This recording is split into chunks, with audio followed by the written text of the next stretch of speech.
મારું નામ વાજા વલ્લભભાઈ બચ્ચુભાઈ છે. તકલીફ શું હતી? તકલીફ મને આજથી 10 વર્ષ પહેલા અહીંયા લાઈટમાં આવેલી ઘરે ઠેકાચકા આવે. પાણી પીવું, ઠંડુ પીવું અથવા તો કાંઈ ખાવશું ત્યાં મને જેમ વીજળીનો ઝટકારો થાય એમ ઊંચો થઈ જતો. પછી મેં ઘણા ઠેકાણા બતાવ્યું છે, છતાં મને કાંઈ ફેર નહોતો પડ્યો. મને કીધું કે તમે છે હેતલબેન ડોક્ટર હેતલબેન લીમણીને પાસે વ્યા જાઓ અને આ તમને સારવાર કરશે, ત્યાં તમને 100% કે મળી જશે, મટી જશે એમ.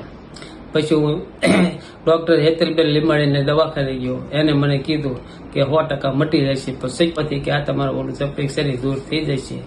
પછી મને એને બધી નસ બાળવાની સારવાર. મારી જિંદગી જીવો એમ હતો જ નહીં. મને 100% એવું હતું કે હું હવે આ જિંદગીમાં રહેવાનું નથી અથવા તો મને પેરેલિસનો ઝોટો આવી જવાની સંભાવના હતી અને હું હાવ નિરાશ થઈ ગયેલો હતો.